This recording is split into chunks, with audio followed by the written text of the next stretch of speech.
Hello, my name is Chung. I run the painting program with the Fine Art Department at UAA, and I'm here to talk to you today about a couple projects that involve diversity, equity, and inclusion with what I do at UAA.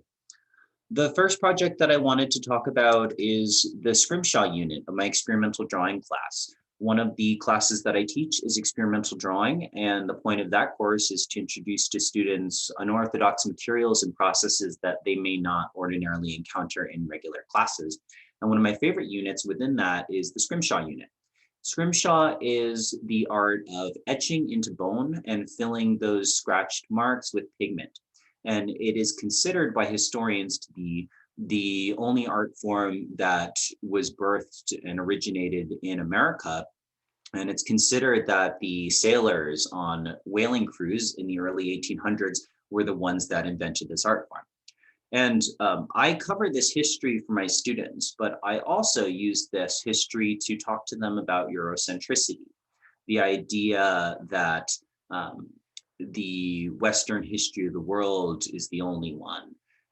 Because what's closer to the truth of the history of Scrimshaw is that those sailors in the 1800s would have encountered indigenous peoples of the Arctic who were already etching into bone and filling those scratched lines with pigment. And so the closer to the reality is that the sailors were inspired by a pre-existing art form. And what's exciting about this unit also is that a lot of the Alaska Native groups participated in this type of art of etching into bone and filling in those cracks with pigment. And so my students get to learn not only about sort of general American history as it relates to this art form, but it's specifically relevant to Alaska. I also show my students some contemporary examples of Scrimshaw that range from Star Wars characters to classic sailing scenes. And here are a couple images of what my students did when I let them try their hand at Scrimshaw. I had them working in boar tusks, which is a legal material for anybody to work with, and fossilized ivory, which is also legal for any student to work from, regardless of their background. And vegetarian students were given resin objects to Scrimshaw as an alternative. This is another student Scrimshaw piece. The student used pointillism, just dots, to create the illusion of shading. So my Scrimshaw unit is one of many that introduce the idea of non-Western art forms or non-Western ways of looking at the world. When you start looking at non-Western cultures, you find a completely different understanding of things like color, and you find a completely different understanding of things like perspective and where you place a viewer in a piece. And so it can be really exciting for my students to have their eyes open to these different ways of approaching reality and vision and art making. So I want to talk about one other project, and this is in relation to COVID-19. We were asked to comment on how our teaching has been affected by COVID-19. And so I wanted to give an example of one of my projects that I came up with that was very heavily impacted by COVID-19. So in September, I organized a handful of former UAA painting students for a mural project downtown in Anchorage. And we were asked to comment on climate change.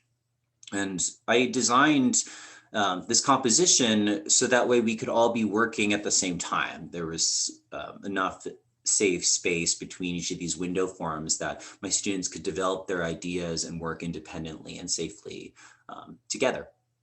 And I also wanted to talk about this project because my students have really embraced sort of valuing non-Western thoughts and valuing non-Western ways of looking at the world. And I think that this mural project really demonstrates that. And so I want to show you some of those windows.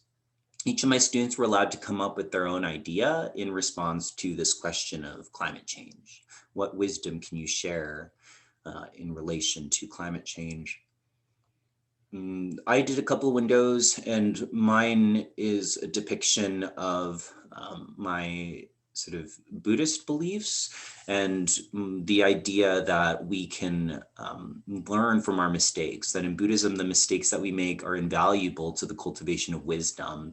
And so even something as dire as climate change within the Buddhist philosophy could be considered a catalyst for growth and the impetus for being better, for cultivating wisdom.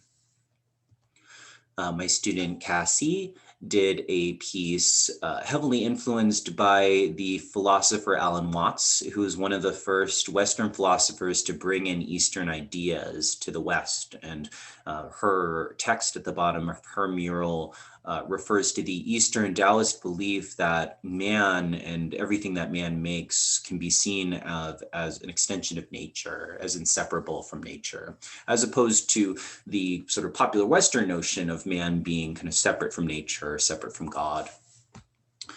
I have a window from my student Simone. She chose to do a Lakota story that talks about the importance of valuing what is sacred and the turbulent times that we live in now. My student Lena chose to comment on the income disparity as it relates to climate change. It's a gesture that feels familiar to someone like Diego Rivera, the Mexican muralist that dedicated his life to talking about wealth inequality and injustice. And that's just another image of the wall. And so I hope that in talking about a couple of these projects today, I can give you a sense of how important it can be to kind of appreciate and think about worldviews other than the mainstream Western worldview.